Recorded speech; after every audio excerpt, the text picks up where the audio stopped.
a este coloquio sobre la registración de declaratorias de herederos o testamentos sin que medie partición, subsistencia de la comunidad hereditaria.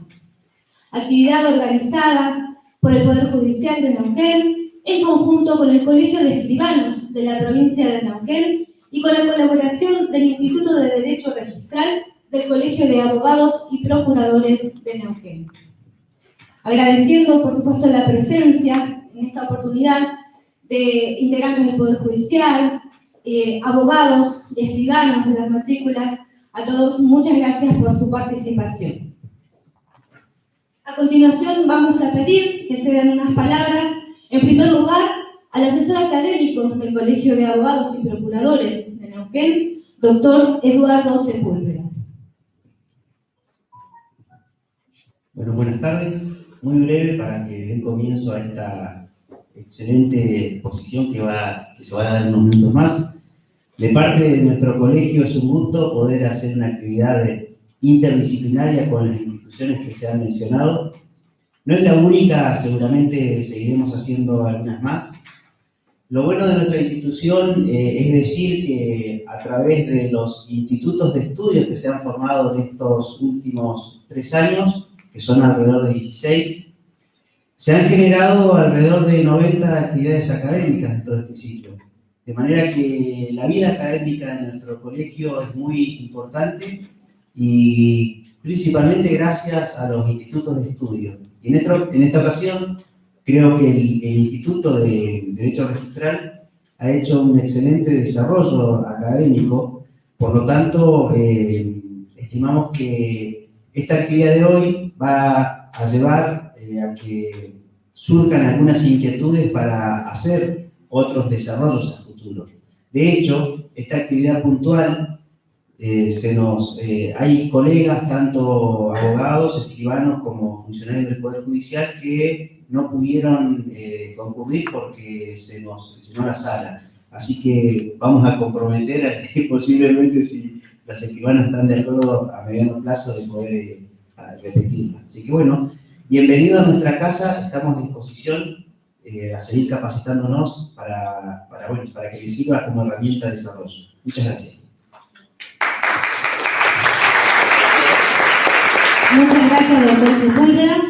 Y ahora sí vamos a invitar a que dirija unas palabras y hará las presentaciones correspondientes a la presidenta del Colegio de Escribanos de la provincia de Neuquén, escribana Ileana Labrín. No van a aplaudir porque me da vergüenza. No, el Colegio de Escribanos va a participar. Eso es lo que estábamos hablando antes. Agradecemos al Poder Judicial, especialmente al área de capacitación, que tuvimos un apoyo importantísimo. Agradecemos a la directora del registro de la provincia de Neuquén, quien es la que hizo la propuesta, y obviamente la escribana Cecilia Platesi, herrero de Platesi, que hace abogada en la Universidad de Buenos Aires en 1986, es escribana de registro en la Ciudad Autónoma de Buenos Aires desde 1988, miembro del Instituto de Derecho Civil del Colegio Escribano de la Ciudad de Buenos Aires desde 1992. Ella puso los años, ¿no? Se lo hizo a propósito. Ejerció el cargo de secretaria del Colegio Escribano periodos 2009-2011 y de presidente 2013-2015, y actualmente ocupa el cargo de directora a cargo de la Dirección General del Registro de la Propiedad Inmueble de la Capital Federal, dependiente del Ministerio de Justicia y Derechos Humanos de la Nación. El Colegio de Escribanos de Neuquén, a partir de la entrada en vigencia del nuevo código, es que está en campaña de poder ir preparándonos en esto de, tuvimos un código muchos años, tenemos un código de 4 años, 4 años. Así que es importante para nosotros y coparticipar con el Colegio de Abogados y también con el Poder Judicial para que entre todos podamos ir introduciéndonos en esta nueva reforma. Así que muchas gracias por asistir y por acompañarnos.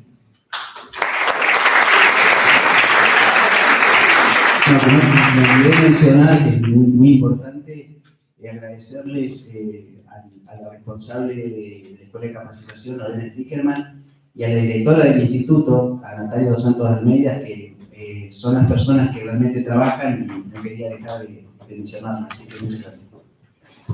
Muchas gracias. Bueno, y ahora sí, vamos a dejarlos en manos de quienes saben. Así que adelante, escribana.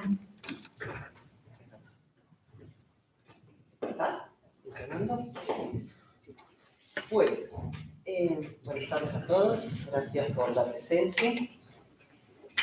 En principio, Parece que no se oye. Estamos llamando a alguien. Llegó alguien. Ahora sí. Ahora sí. Bueno, la idea de este coloquio, de este encuentro, es repasar en principio cuáles son los efectos de la inscripción de la declaratoria de herederos y la trascendencia jurídica que tiene la partición en el proceso sucesorio. Todo ello además teniendo en cuenta que han existido distintas posturas doctrinarias opuestas en cuanto a los efectos de la inscripción de la declaratoria de herederos, y con la nueva normativa del Código Civil y Comercial se han zanjado esas diferencias. En principio, las posturas doctrinarias opuestas, no vamos a entrarnos demasiado en ese análisis porque la pretensión de esta charla es ir más bien a las cuestiones prácticas que a extendernos en cuestiones doctrinarias, pero en principio, así en rasgos muy gruesos, podríamos decir que quienes asignaban a la inscripción de la declaratoria de herederos los efectos similares lo asimilaban a la inscripción de un condominio, y quienes decían que la inscripción de la declaratoria de herederos simplemente tenía efectos meramente publicitarios. En principio, entre muchos argumentos, pero quienes sostenían que la similitud entre la inscripción de la declaratoria de herederos y el condominio, entre otros argumentos, se basaba, por ejemplo, en decir que el causante era titular de un derecho de dominio y por lo tanto sus sucesores no podían recibir un derecho diverso al que tenía su titular. Solamente la única diferencia era que quedaba en cabeza de varias personas. Por lo tanto, estábamos frente, si el titular era titular de un derecho real de dominio, ahora quedaba en cabeza de varias personas, por lo tanto, estábamos frente a un condominio. Esa fue la línea que siguió históricamente el registro de Capital Federal, el registro de la Provincia de Buenos Aires, otros tantos registros del interior del país, y también el registro de la Provincia de Neuquén, que siempre estuvo alineado. Además, no nos olvidemos que nosotros, cuando éramos territorio nacional, todas nuestras inscripciones se hacían en capital, por lo tanto, cuando recibimos todas esas inscripciones, seguimos, en principio, con ese alineamiento, y eso hizo que, en general, siempre hemos seguido los criterios y las tendencias que marca Capital Federal. La otra postura decía que de ninguna manera la inscripción podía asimilarse a un condominio, porque simplemente, primero, que el condominio se constituye por la ley, por el contrato, de ninguna manera la inscripción de la declaratoria de herederos podía asimilarse a eso, porque era simplemente la intención de publicitar que el titular dominial había fallecido y quiénes eran sus herederos, los sucesores que habían obtenido una declaratoria de herederos. Y que, en realidad, otra de las posturas decía que por el transcurso del tiempo con que se había inscrito, la prolongación en el tiempo que hacía que tuviera esa inscripción, podía ser que se asimilara a un condominio. Eso surge de la nota del artículo, yo estoy mal para el artículo 2675 del Código Civil anterior. La nota de ese artículo decía, porque bueno, la nota era el artículo que hablaba del condominio, y decía que el condominio se constituye por contrato, por la ley o por los actos de última voluntad. Entonces, la nota decía que se asimilaba, como en los casos de los bienes gananciales o de los que se prolonguen en el tiempo. Salterini era muy crítico de esta postura porque decía que el mero transcurso del tiempo de ninguna manera podía darle una energía tal a la inscripción de la declaratoria para convertirla en un condominio, y además era más que no se podía saber ni cuál era el plazo que se podía considerar como era el que podía dar ese valor a la inscripción de la declaratoria. Bueno, pero no es la idea extendernos en esto, la cuestión es que hoy en día tenemos el artículo del Código Civil del 2363, que claramente dice que la indivisión hereditaria solo cesa con la partición. Y si la partición incluye bienes registrables, son oponibles a terceros a partir de la inscripción en los respectivos registros. Por lo tanto, a partir de esa norma, digamos que claramente se zanjan estas diferencias, ya no hay mucho para discutir, y el registro de Capital Federal, o de la ciudad autónoma de Buenos Aires, cruzó el Rubicón, luego de un análisis bastante profundo que hicieron del tema, y la directora dictó la disposición técnico-registral 7 del 2016, y ya además ya ha entrado en práctica, ya han transcurrido unos añitos desde que está vigente, y por eso la convocamos para que previo al registro de también ese paso, que en algún momento vamos a dar, nos pueda comentar cómo ha sido la aplicación de la técnica registral, y sobre todo es muy interesante porque ya tienen fallos que se han motivado a raíz de la aplicación de la técnica registral. Así que, bueno, le cedo la palabra a la escribana. ¿Tengo que apretar ahora? Hola, ¿me oyen? Ahí estamos llamando de vuelta. Hola. Los oigo y empiezo a sonar el celular. Bueno, ¿cómo les va? Muy buenas tardes. Un gusto estar acá. Gracias al Poder Judicial, a la directora del registro y a la presidenta del Colegio de Escribanos. Les agradezco. La verdad que es lindo compartir experiencias que además creemos que son positivas. Habíamos comenzado hablando con Laura de limitarnos a las 7 del 2016 y a la experiencia que atravesó la Capital Federal. Hablo de Capital Federal porque como directora del registro de la Capital Federal, ustedes saben que hay una particularidad del registro de la Capital, registra inmuebles de la Ciudad de Buenos Aires, pero por temas políticos seguimos dependiendo del Ministerio de Justicia de la Nación. Entonces, no puedo titular registro de la propiedad inmueble en la Ciudad de Buenos Aires porque si no después me van a tirar las orejas del Ministerio de Justicia de la Nación hasta que no haya traspaso efectivo de competencias a la ciudad. Lo cierto es que cuando empezamos hablando del enfoque para esta charla, nos entusiasmamos con el Poder Judicial de hablar de todas las DTR que se causaron a partir del año 2016, porque el registro de la propiedad de capital no había hecho ningún ajuste más que el de derecho de superficie. Y había hecho una única DTR, y la realidad es que había una enorme incertidumbre en el Poder Judicial de la Nación, Capital Federal, que en definitiva estaban realmente con indefiniciones de cómo interpretar las normas del Código Civil en relación a la registración y modificaciones que había traído el nuevo código, y en especial temas puntuales con la declaratoria de la inscripción de la declaratoria de herederos.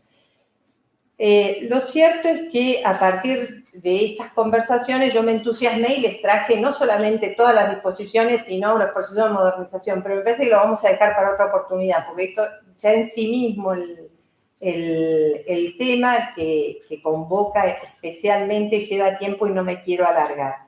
Con lo cual, si les parece, todas estas que además son, esto es la antítesis de lo que hay que hacer en un PowerPoint, porque nadie lee nada y hay mucho texto, pero no importa. Perdónenme.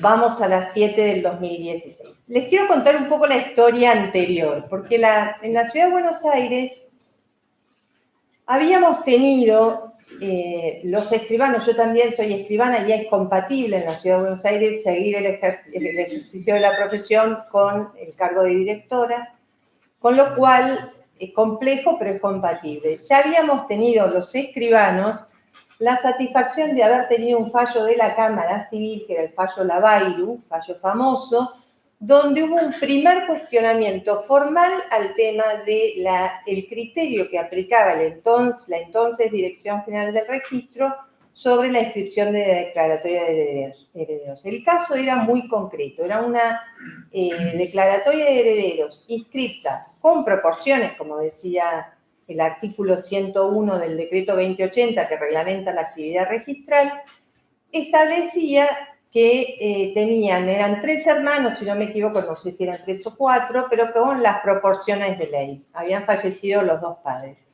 Resultó que uno de los hermanos quiso cederle sus derechos hereditarios a los otros 2, o los 2 a 1, no lo recuerdo exactamente. La cuestión es que el registro le rechaza esa rogatoria, ese documento, argumentando la postura que venía adoptando, porque como bien explicaba Laura, la postura que no era tan generalizada, era una postura bastante minoritaria que había sostenido Borda. Sí, era minoritaria. Donde... sí, no dijiste que era, yo digo, Sí, aclaro, era no, minoritaria. Era sí. minoritaria, donde el transcurso del tiempo convertía esta inscripción en condominio. La realidad es que el registro no se cuestionaba si era condominio o no, directamente partía de la base que había que poner las proporciones de ley. Proporciones que en muchos casos, además, eran rogadas por los abogados al momento de inscripción de la declaratoria. Ni siquiera se consultaba a los interesados si estaban de acuerdo en que se inscribieran las proporciones de ley. Con lo cual, ustedes sabemos que nuestros clientes confían en el asesoramiento profesional de abogados, de escribanos, muchísimas veces se actúa por poder, con lo cual avanzan, se inscribe la declaratoria sin advertir el efecto que para el entonces criterio registral producía la inscripción de la declaratoria, que era justamente generar un condominio. El escribano Lavairu, hoy fallecido, como era un estudioso del derecho, no compartía ese criterio, que era mayoritariamente sostenido por la doctrina civilista encabezada por el doctor Zanoni, y que por suerte lo tenemos en la Cámara Civil, y entonces después les voy a contar lo lindo que habló de la DTR 7 del 2016, pero lo cierto es que hace esta cesión de derechos hereditarios, no hace una venta de parte indivisa. Y esta sesión la manda a escribir, hace una sesión de derechos hereditarios genérica además, ni siquiera era sobre bien determinado, después hablaremos un poquito de ese tema. Y el registro se la rechaza, argumentando de que ya no era factible ceder derechos hereditarios porque la declaratoria estaba inscripta.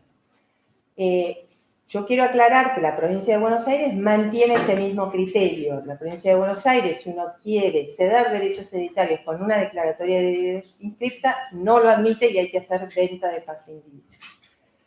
Entonces se plantea la recalificación, va a la Cámara y la Cámara hace un fallo que fue excelente en argumentos, análogos a los que hoy están sosteniéndose en los fallos que ya vamos a ver.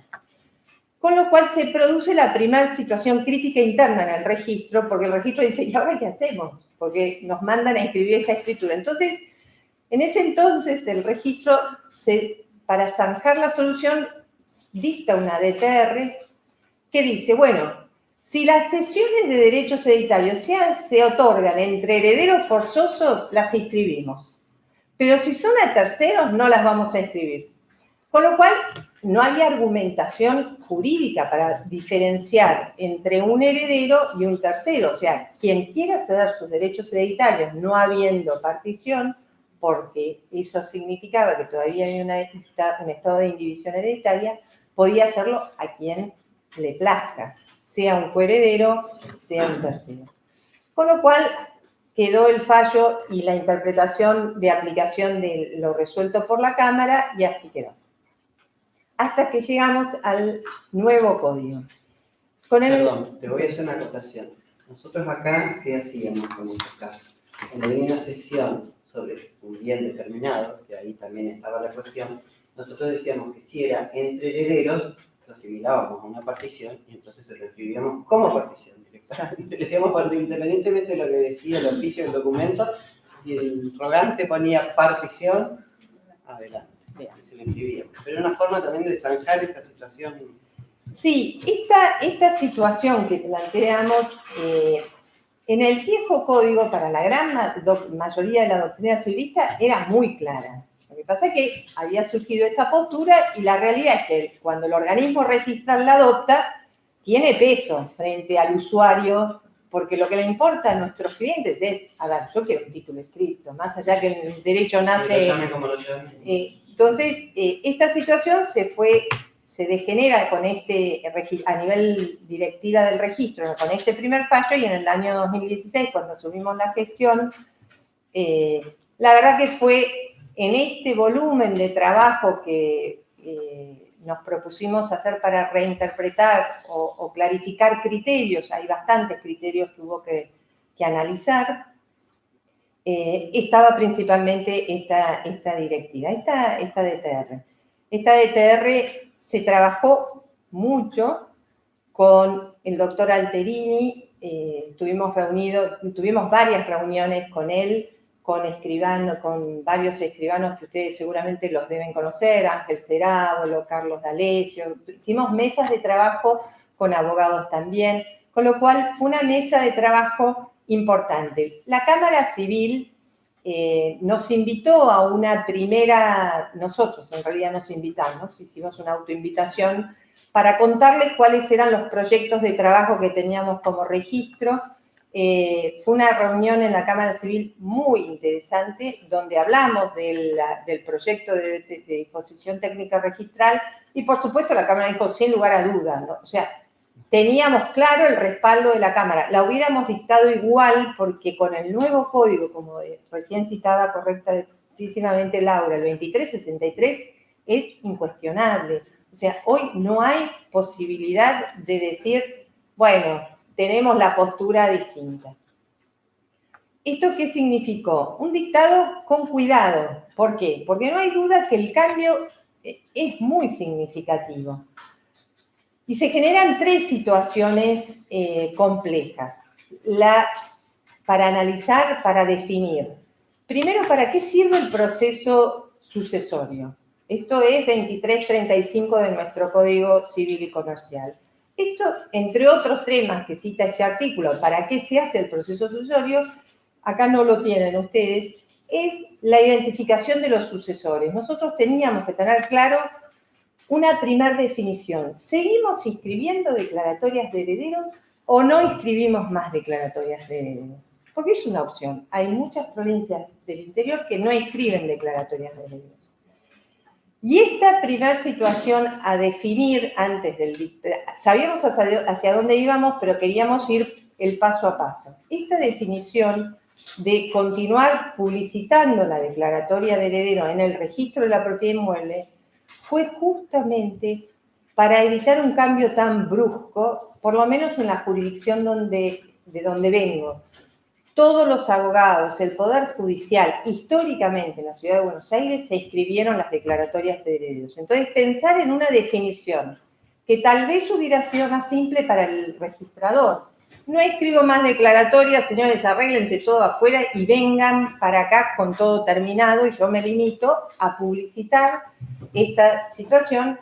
Bueno, no fue el camino elegido, porque... No se te había ocurrido, bueno, fue un primer planteo que nos hicimos, o sea, la metodología de trabajo fue analizar el paso a paso de todas las decisiones que adoptáramos, ¿no? Ventajas y desventajas. Y esta definición, tal vez yo fui la que más sostuve, el escribano Ángel Cerábolo y Antonio Iapalucci, que a lo mejor ustedes los conocen, son dos escribanos que son asesores en el registro de capital y también trabajan en el Consejo Federal del Notariado, por lo menos Ángel. Ellos eran más partidarios de no inscribir declaratorias de herederos. Pero lo cierto es que cuando uno hace un cambio, si se va de demasiado brusco el cambio, también los efectos no son los ideales. Además, ligado a esto, también teníamos la necesidad de cotejar la investidura que que la declaratoria de herederos reconoce en los herederos. ¿Qué significa esto? Por supuesto, corresponde al escribano calificar si tiene la declaratoria de herederos inscrita en los términos formales y calificar la legitimación del documento, ¿no? La legitimidad del documento. Pero también es cierto que al registro llegaban las declaratorias que los propios abogados rogaban y no teníamos una calificación. Necesitábamos contar con esta intervención del abogado para decir, bueno, este es el oficio que donde traigo la decisión del juez. Con lo cual, este primer paso de inscribir o no inscribir declaratoria lo zanjamos. El segundo y gran problema que nos planteamos fue, ¿qué hacemos con las inscriptas? Porque tenemos, imagínense, la situación de declaratorias de herederos inscriptas con proporciones, fecha de corte, tomada la decisión, fecha de corte que no vamos a inscribir más proporciones, ¿cómo convivimos? Porque además, hoy no hay pizarrón, me olvidé pedirlo, pero muchas veces sucede que en una declaratoria de herederos inscripta con proporciones, muerto uno de los herederos, se abre comunidad o se abrió una declaratoria nueva o se abre después de la decisión nuestra de no inscribir más, con lo cual en una misma sucesión podíamos llegar a encontrarnos con proporción inscripta y sin proporción comuneros inscriptos, con lo cual fue una definición que ahí también hubo división de aguas,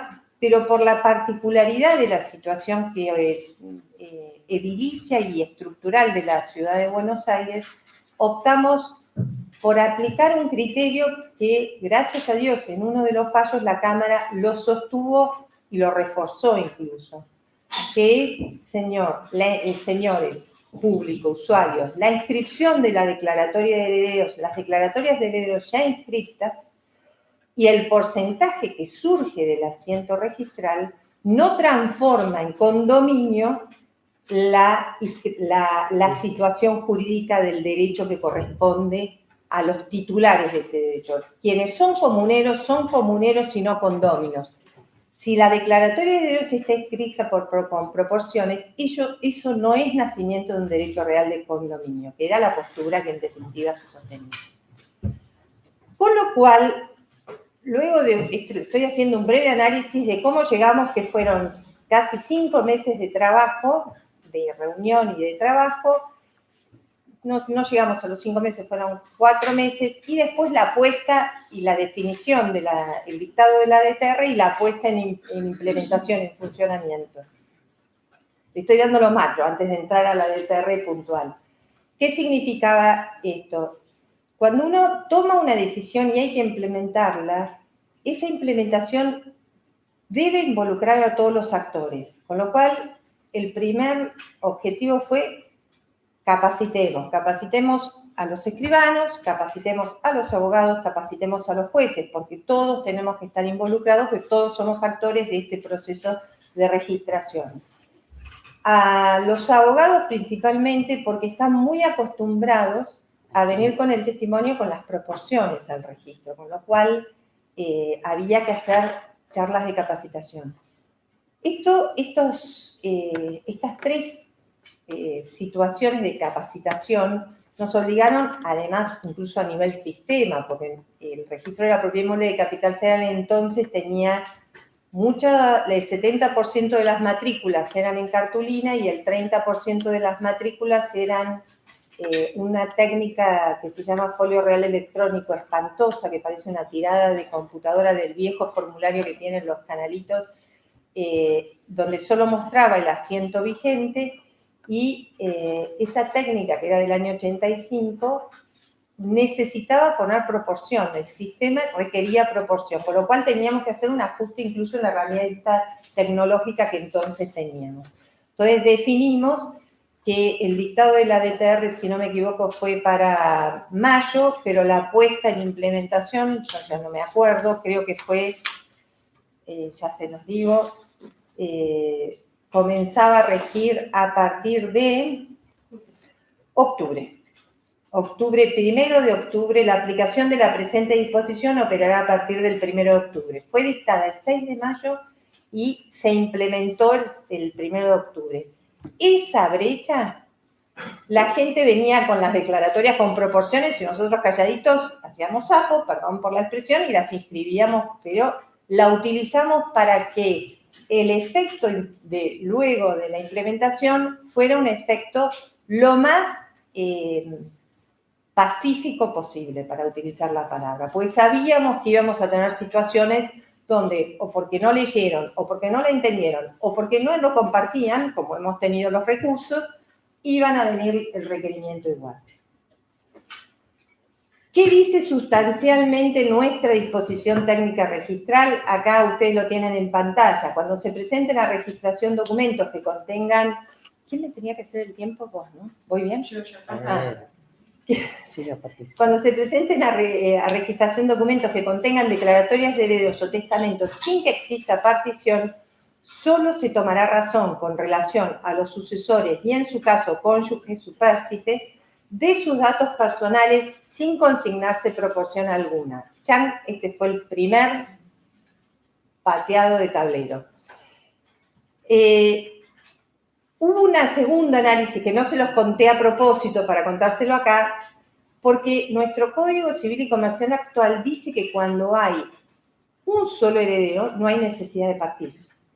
No me pregunten el artículo, porque nunca me acuerdo los artículos del nuevo código. Yo ya pasé los 55 y me acuerdo lo que dice, pero me cuestan los números. Así que yo siento saber. Se nos volaron todas las hojas cuando veníamos con el... Yo ya ni siquiera hago el esfuerzo de acordarme. ¿Sí?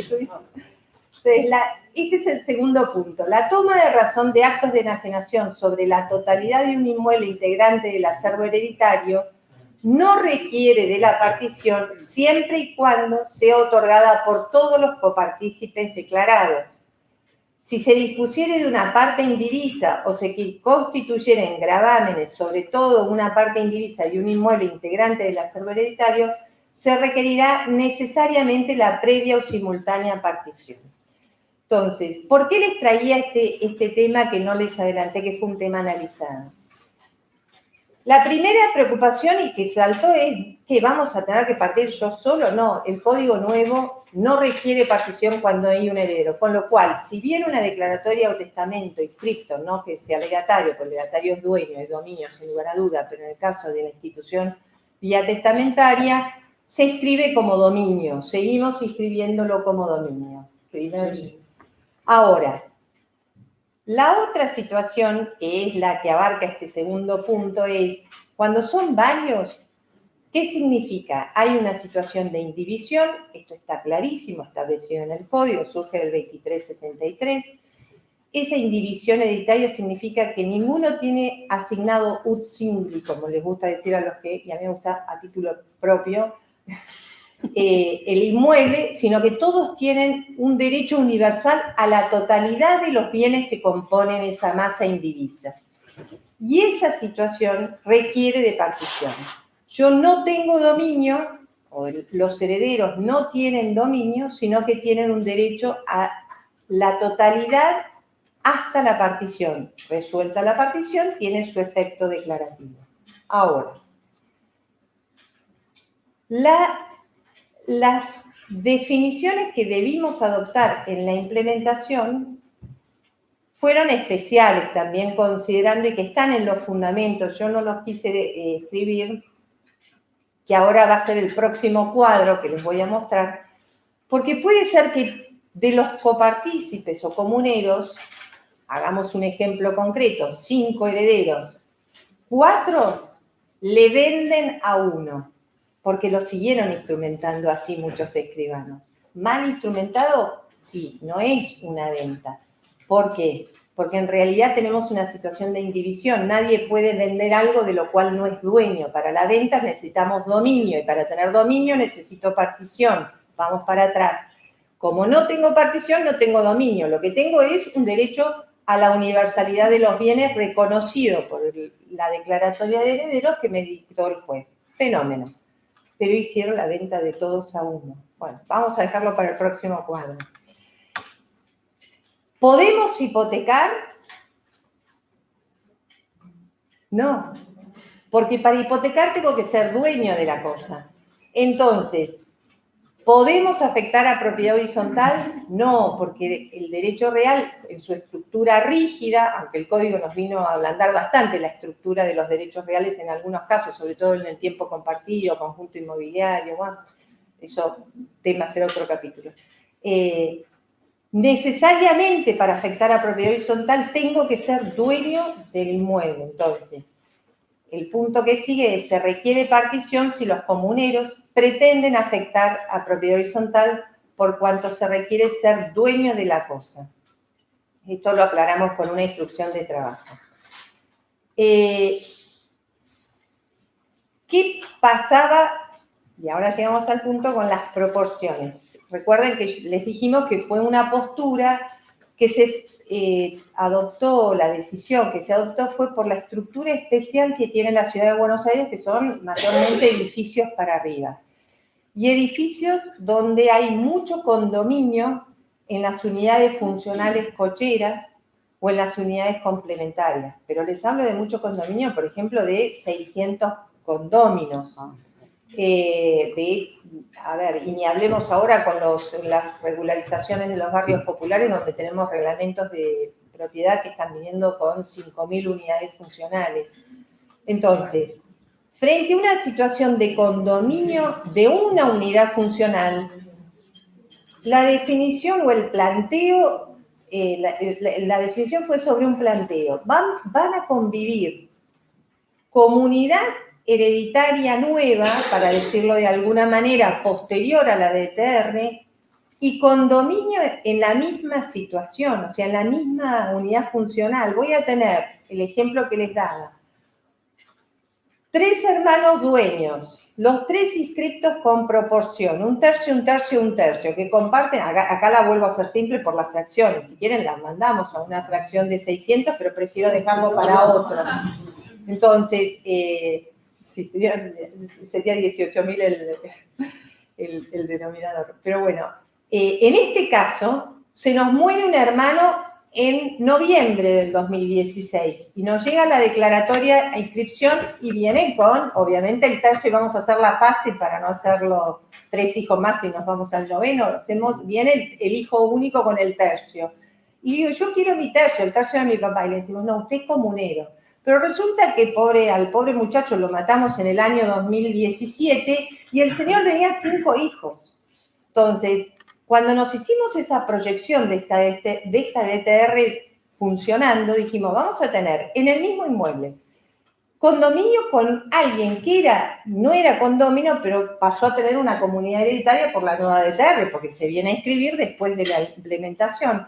Con lo cual, esto nos definió a decir, señores, la publicidad y las proporciones en los asientos registrales de declaratorias de herederos o de testamentos existentes a la fecha de entrada en vigencia de la DTR 7 del 2016, no importa que haya cesado la indivisión hereditaria, ya que ésta solo concluye con el otorgamiento de la partición. Esto lo que dijimos fue lo que dice el código. Después nos querían insultar, que algunas cosas hemos recibido, pero la realidad es que frente a este argumento lo dice el código. No hay duda que es uno de los temas más delicados que van a tocarles pensar. ¿Por qué? Porque, y ahora, antes de avanzar los fallos, eso se los digo para el después, para los fallos. Porque es la aplicación temporal, artículo 7 del Código Civil y Comercial, porque hay quienes sostienen que si a mí me inscribieron la declaratoria de herederos, esto ya es un derecho adquirido, así lo han planteado en algún recurso, y me estás aplicando retroactivamente una norma que no debe afectar a un derecho ya publicitado. Que este era el argumento principal de uno de los recurrentes. Pero antes vamos a otros casos que tuvimos que ir resolviendo. ¿Voy bien en tiempo? Yo no controlé y me pierdo. Enajenación de la totalidad del inmueble a uno de los comuneros o a un tercero. Este esté o no inscripta la declaratoria de herederos. Vamos a hacer de cuenta que acá en Neuquén ya tienen una DTR dictada y el tema de las anteriores lo dejamos para después, ¿no? Lo resolverán con la directora. La realidad es que esta fue una definición, y esto sí está en los fundamentos de la DTR.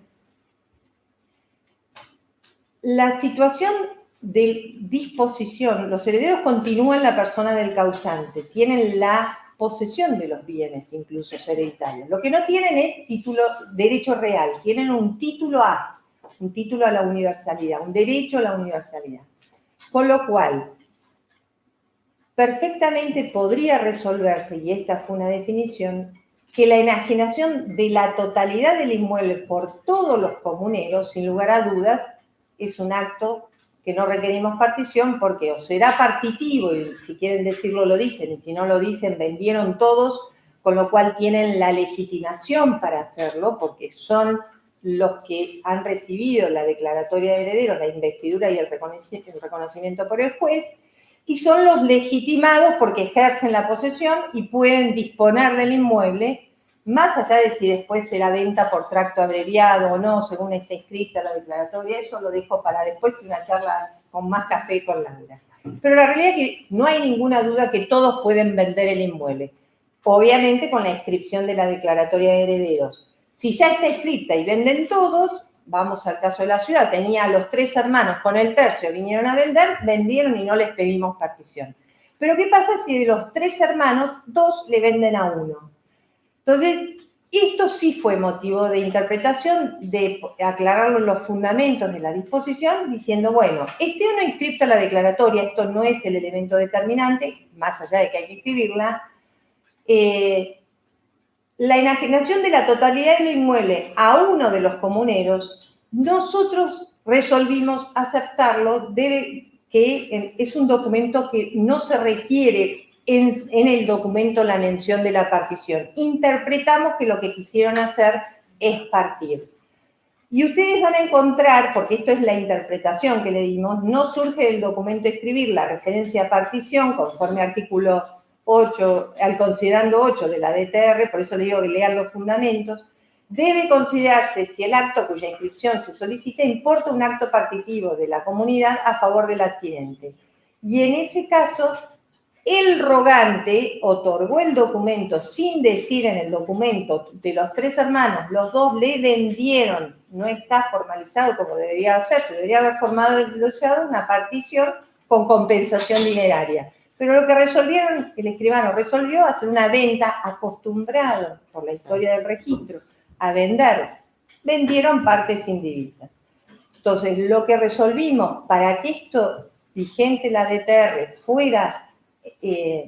no fuera obstáculo de registración de documentos que más allá de la denominación se entendía cuál era la intención, es que el rogante debía rogar en el rubro 1 de la minuta que era la enajenación tenía carácter partitivo, el autorizante del documento. Se hacían lo que hacemos nosotros cuando le decíamos que fue una partición y se entendieron dependiendo de Claro. Bueno, otro caso que tuvimos que resolver es la declaratoria de herederos inscripta a favor de varios herederos, de los cuales algunos ya habían dispuesto, habían vendido su parte a un tercero, quedando otros en la matrícula como comuneros. Acuérdense que aparecieran las proporciones, a nosotros no nos modificaba que la calidad del heredero no era un condómino, sino que era un comunero. El ejemplo acá está dicho, 5 herederos, de los cuales 3 le habían vendido a X personas, enajenados, y los otros 2 se mantenían como titulares, condóminos por la proporción, pero en realidad eran comuneros. Y entonces ahí explicamos cómo opera el registro en estos casos. Si los 2 que quedaban, porque vendido a terceros ya no podemos mantener este criterio in eternum. Entonces dijimos, bueno, lo que está vendido a terceros, esto ya salió del control del registro y tenemos que aceptar que esto fue un acto que entonces fue consumado y una venta aceptada, aceptémosla como venta. Pero los 2 que quedaban, como en el ejemplo eran 5, se mantenían el carácter de comuneros, de comunidad hereditaria. Si venden los dos, aplicamos el mismo criterio que del caso 1. Está resuelto, se vende y no le pedimos la partición. Si uno pretendía ver al otro, que era el ejemplo, bueno, en esos casos sí le pedimos que en definitiva, si eran dos que nos quedaba, perdón, lo aceptábamos porque me queda uno solo. Pero si eran 3 y uno solo le quería vender y me sigue quedando pluralidad de comuneros, tienen que partir. Estos casos los fuimos resolviendo a medida que íbamos implementando la DTR.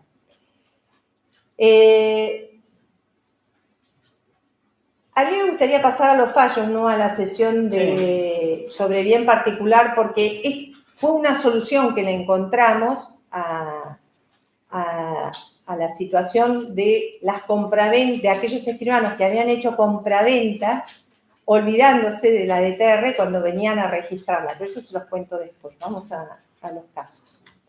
Estos son los 4 casos que se plantearon ante la Cámara Civil.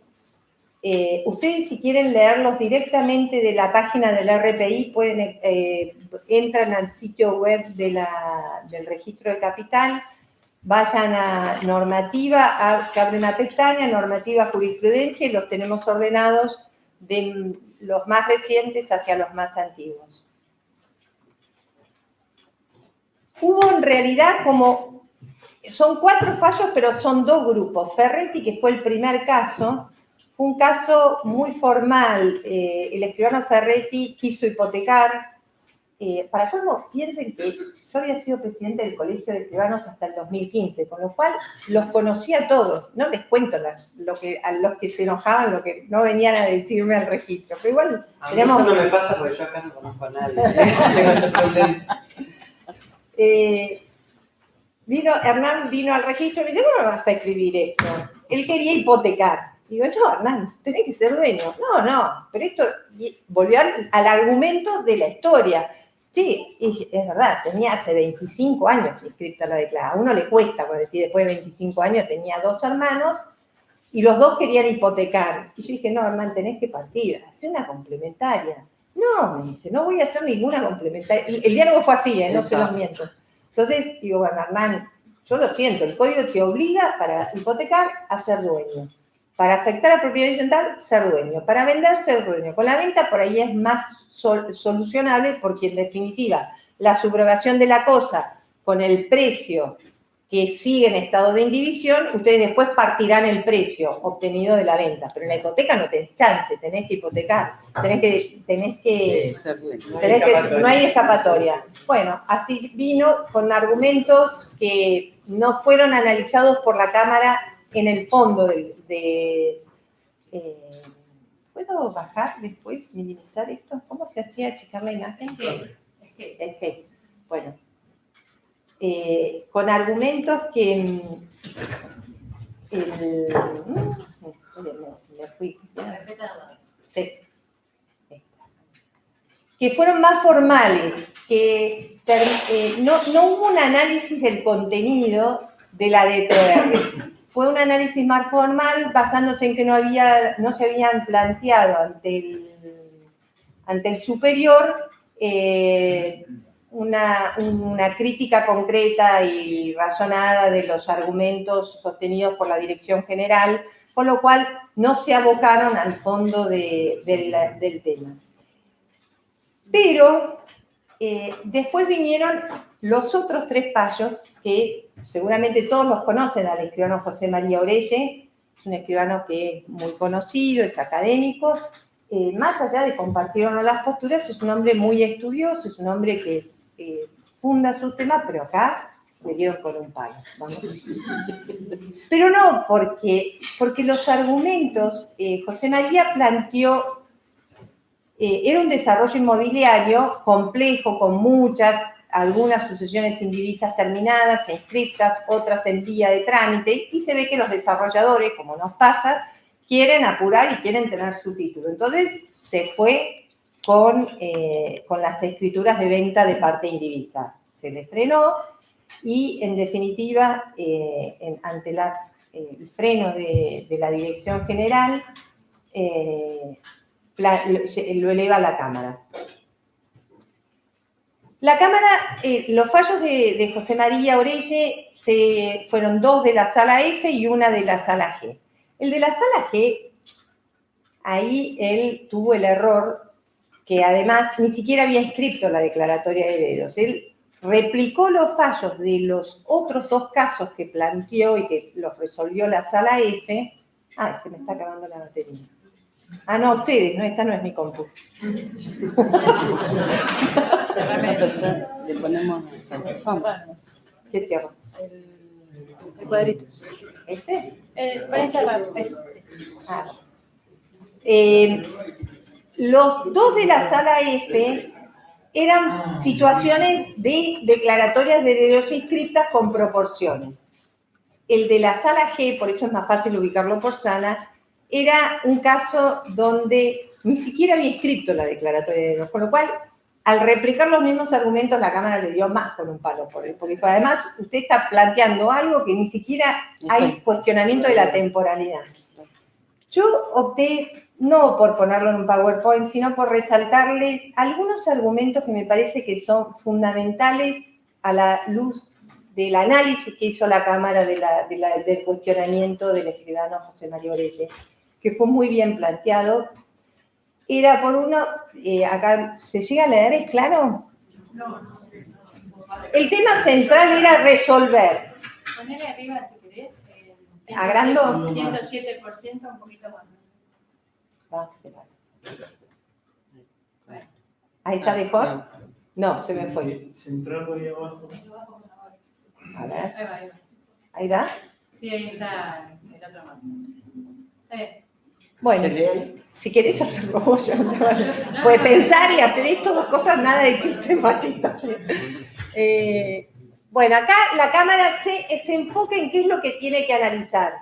Por un lado, dice, si el mero hecho de que la declaratoria de herederos haya sido inscripta implica la adjudicación del inmueble en condominio a favor de los vendedores, o si simplemente exterioriza la indivisión hereditaria o postcomunitaria, que en la redacción del 2363 solo cesa con la partición, con lo cual ya le dijo, pero ahí la Cámara enfoca o le da el contexto a la cuestión a analizar. Y el otro tema es el análisis del planteo de la inconstitucionalidad de la DTR del 7 de 2016, que por supuesto lo planteó como vinculándolo al tema de los derechos adquiridos y al tema de la temporalidad.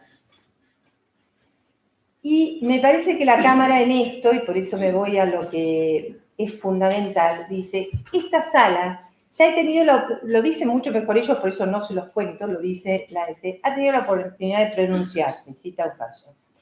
Y agrega, lo que está resaltado, en tal sentido de que la declaratoria de herederos, ni aún inscripta en el registro de la propiedad inmueble, pone fin, o sea, se entendió lo que dice la Cámara, la declaratoria de herederos, ni aunque esté inscripta en el registro de la propiedad inmueble, pone fin a la comunidad hereditaria. Su valor declarativo se limita al título que acredita la vocación, 3335 y 3337 del Código Civil. El llamamiento hereditario. La forma de constitución de los derechos reales está taxativamente enumerada en el Código Civil y la interpretación de la voluntad de los herederos que inscriben tal declaratoria no está prevista en esa normativa. El Código, cuando habla de la Constitución, que esto es una estructura rígida del derecho real, no dice que porque nos ponemos de acuerdo de inscribir la declaratoria. Esa inscripción no modifica el estado de indivisión hereditaria, la que no es igual a la copropiedad toda vez que recae sobre una universalidad. Y ahí cita la Dairu que yo ya se los conté. El otro fallo de la sala G es exactamente igual, de la sala F es igual, porque en definitiva, ¿cierro o minimizo este fallo? Como quieras, si lo vas a usar. No. Ahora me voy al de la sala G. Me voy al de la sala G porque el de la sala F, la misma sala, replicó argumentos. Sala G. ¿Se está viendo? ¿No? El de la sala G, el que les contaba, era que acá ni siquiera Bueno, pues, este resaltado lo había hecho cuando llegó, ¿no? Dice, ¿qué es lo que quería cerrar? La sala G tenía el problema que ni siquiera había planteado la inscripción de la declaratoria de derechos, estaba pendiente. Entonces la Cámara de entrada le dice, su planteo es improcedente porque la normativa que aplica el registro de la propiedad inmueble, en ese momento cuando él lo plantea, no solamente dice, ello es así, no solo porque se trata de normas de carácter imperativo, que resultan de la aplicación inmediata de las consecuencias de las relaciones jurídicas, artículo 7, y más adelante dice, el criterio comentado, perdón, hay otro párrafo que venía de la temporalidad, el criterio comentado contrasta con la tipicidad de los derechos reales, pues no puede producirse una transformación del derecho por la voluntad de las partes juzgadas a través del transcurso del tiempo. La seguridad y el orden público, se lo estoy abreviando, impiden considerar que la inscripción de la declaratoria de derechos genera un derecho o constituye un derecho real. Unas veces sí y otras veces no. La forma de constitución del derecho real está taxativamente enumerada. No basta la mera inscripción de la declaratoria ni la realización de una partición parcial, porque él había hecho una partición parcial, y acá dice, y acá habla de la asignación singular y universal. Y después, más adelante, en algún lugar que se ve que no lo marqué, le dice, además usted plantea la inconstitucionalidad y la aplicación retroactiva, cuando en realidad usted está viniendo a escribir una declaratoria de derechos cuando ya está vigente la DTR 7 del 2016. Con lo cual, en este sí, pobre, le dieron con un palo. En síntesis, volviendo a los casos, y ahora cierro que ya me falló, los terminé, y ahora ¿cómo agrandaba esto? Había una copita, ¿no? Sí, al lado del Zoom. ¿Este? No. ¿Viste? Hay gente joven a hacer esto. Dale. Bueno, en síntesis, para abreviar y para cerrar esto, hubo que definir algunas situaciones y la última que les quería contar era la decisión respecto de un bien particular. Con esto cierro. Los casos los fallos de la Cámara, los casos que se plantearon en la Cámara fueron terminantes y gracias a Dios la experiencia de Capital fue bastante sana, o sea, realmente muy poco traumática. Personalmente creía que iba a ser mucho más traumática. Tuvimos charlas con los jueces. De hecho, el lunes 23 tenemos a toda la Cámara Civil con los jueces patrimoniales y de familia que nos vamos a juntar, porque también se generan situaciones yo le contaba a Laura, ex cónyuges que están divorciados, no liquidaron la sociedad conyugal y se muere uno o los dos. Con lo cual, la muerte produce la situación de dos masas indivisa si hay sociedad conyugal vigente, indivisión hereditaria y indivisión de la masa de los bienes de la sociedad conyugal en la medida que haya un régimen de comunidad. Y también esto produce a veces confusión en la competencia, porque mandan a partir al juzgado del divorcio y el divorcio dice, yo ya perdí competencia, y sí, perdió competencia, el sucesorio atrae. Entonces, bueno, esto tenemos el lunes también una capacitación, pero lo que quiero remarcar es que es fundamental, y los felicito que estén en una jornada conjunta, porque o lo hacemos todos juntos o nos sale de alguna manera, no nos sale tan bien. Y las situaciones que tuvimos que resolver a través de esta sesión respecto de un bien particular, ustedes saben que el código es clarísimo cuando habla en materia de cesión de derechos hereditarios, que la cesión de derechos hereditarios en un bien particular no es una cesión de derechos hereditarios, en realidad se regula por el contrato análogo. Pero también es cierto que en una interpretación a la inversa, si yo al contrato análogo, que en realidad es una compraventa, no lo puedo formalizar como compraventa, sino que en realidad, yendo para el otro lado, puedo formalizarlo como una cesión de derechos hereditarios sobre bien determinado, porque la realidad es que se otorgan cesiones de derechos sobre bien determinado, lo cual no quiere decir que esté bien, no es correcto, pero el código no dice no se pueden otorgar cesiones de derechos hereditarios sobre bien determinado. Lo que dice es no es una cesión de derechos hereditarios, se rige por el contrato análogo.